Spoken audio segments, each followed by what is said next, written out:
Here are 5 creepiest wartime ghost stories that will send shivers down your spine. From soldiers seeing ghosts on the battlefield, to a shocking photo that gives us a chilling reminder of the past. Let us begin. Number 1. During World War II, the George M. Schreifer was one of 2,751 Liberty ships that was built during World War II. The ship was built in just 10 days. On October 20th, the vessel was then leased to the Norwegian Merchant Navy, where the ship's name was changed to Viggo Hansteen. During the Second World War, the Viggo Hansteen was with convoys that were attacked by German aircrafts and U-boats. During one convoy, the 2 merchant ships that were ahead of the Viggo Hansteen were attacked by German U-boats. It would seem that the vessel must be lucky to be spared such an attack, but this is when luck runs out, when it becomes eerily clear in years to come that the ship was far from lucky. In 1944, a mysterious murder took place on the vessel. 28-year-old Maud Steen, a wireless operator on the Viggo Hansteen, was fatally wounded as she was shot by another crew member, who then killed himself. The story of the mysterious murder was hushed up, and only became public knowledge many years later. It was reported at the time that she died by enemy gunfire while docked in Italy, but other sources say that she was murdered by another crew member. No one knows why the male crew member took his own life and the life of Maud Steen. After the Second World War, the ship was then sold to the Greek shipping company, where the ship was then renamed as the Alchemist, one of the most haunted and jinxed ships to ever sail on the ocean. In 1963, the Alchemist was travelling to Jakarta to Bunbury when the propeller was badly damaged. A decision was made to repair the ship, but while waiting for these repairs, the Alchemist mysteriously caught fire. When it came time to tow her to Hong Kong, the line between the vessel and the tugboat snapped. The Alchemist then drifted towards the coast. The vessel then beached near Yanchep, where it was decided that the ship should be salvaged instead. This is when the crew that worked on the Alchemist 24/7 began to notice that the ship was haunted. Crew members were reported to have witnessed paranormal activity and even ghosts on the ship. Tools and objects were seen to move on their own by unseen hands. Co-workers would hear footsteps on the ladders and noises in the kitchen, and when they checked it out, there would be no one there. The ship became known for having workmen continuously come and go, too scared to stay. A ghost of a man in rubber boots and oilskins was seen so many times that crew members even had a nickname for him. They named him the Ghost Henry. Number 2. In the paranormal world, it's believed that animals and young children are able to see ghosts. Well, in 2008, a father and his family went on holiday to France. The father badly wanted to visit the Normandy area to visit as many World War II sites as he possibly could. He took his 7-year-old daughter with him, where they toured many bunkers and escape tunnels. The bunkers and escape tunnels were obviously dark. The only light that could be seen was the flash from the camera as the father took pictures. It was when the family returned home that the story becomes quite bizarre. The daughter questioned her father in why men dressed in nice button uniforms were pointing their guns at her. She would say that the men were crouching down, hiding behind corners, holding guns, and looking as if they were very mad.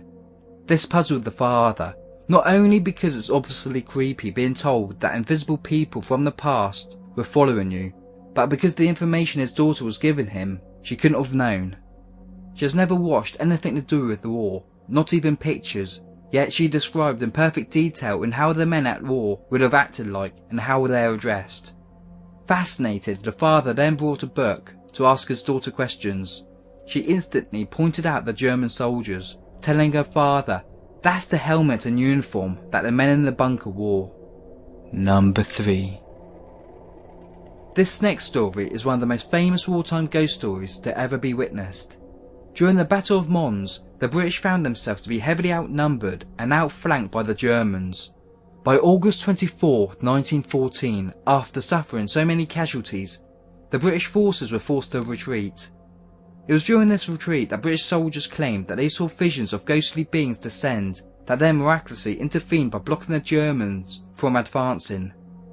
The sightings became known as the Angel of Mons. Is the story true though? Did a supernatural event really take place? In September 1914, 2 months after the outbreak of the Great War, Welsh journalist and author Arthur Machen published a short story called The Bowman in the London Evening News.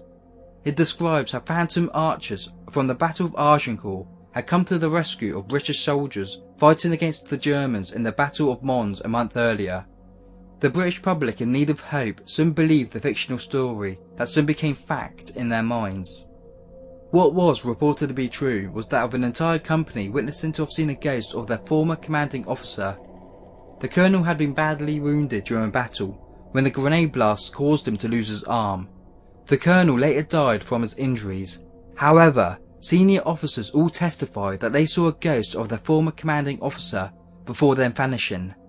The event was then described in the Liverpool Echo. There are numerous accounts where soldiers said they saw loved ones during the battle. Some soldiers saw loved ones just before they themselves passed away. Some soldiers claimed they saw loved ones that saved their lives. One Canadian academic, Tim Cook, wrote how he carried the bombs and at times he had to take cover. This is when he said he saw a vision of his mother about 20 yards away.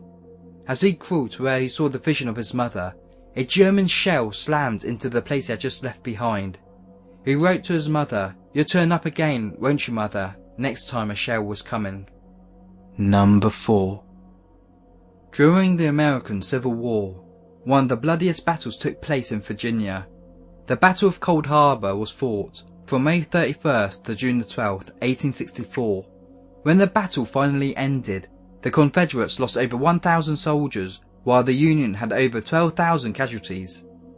It's said that before the battle took place, soldiers wrote their names on slips of paper and then sewed the paper onto their uniform coat to keep them from being buried as an unknown. It might not be no surprise for some that the location of where the battlefield took place is haunted by the tormented souls of fallen soldiers. Some of the people who have visited the Cold Harbor have reported to have seen ghosts of fallen soldiers wandering around the battlefield. Some have heard cannon fire, as well as screams of wounded men that lost their lives on that very place over 150 years ago. One ghost that stands out is of a little girl in a white dress and bonnet that is seen walking through the meadows and graveyards that border the battlefield. The girl has even been spotted looking at visitors from the windows of the Garthwaite House before then vanishing. The Garthwaite House was once used as a field hospital for wounded troops. It's said that the little girl, thought to be the daughter of a local gravedigger, fell to her death from one of the windows as the battle was fought around her in the fields. Number 5. In 1942, during World War II, the Battle of Bataan took place in the Philippines. The 3-month battle of where the Japanese Imperial Army invaded Luzon, as well as other lands in the Philippines. The Commander-in-Chief of all Filipino and US forces in the fields, General Douglas MacArthur, combined all of his Luzon-based units on the Bataan Peninsula to fight against the Japanese invaders. Despite a lack of supplies, Filipino and American forces managed to fight the Japanese for 3 months, which delayed the Japanese valuable time and prevented immediate victory across the Pacific. In the end, 60,000 Filipino, 15,000 American soldiers, and 2,400 Australian and British soldiers surrendered at Bataan. It was the largest United States surrender since the American Civil War. The soldiers that surrendered were now a prisoner of war. We named them as POW for short for this video. Soon afterwards, the POWs were forced into the Bataan Death March. This is where the POWs were forced to march 160 miles by the Japanese, where thousands collapsed and died of exhaustion. Let's fast forward now to 2010, when Major John Tulloch, a retired veteran, visited the area and retraced the steps of Allied POWs. He thought to take some photos that would bear only a vague reminder of the torturous route that the POWs were forced to take. Well, when Major John Tulloch saw the images, he was shocked to find what looked like to be hunched, skeletal ghostly figures marching across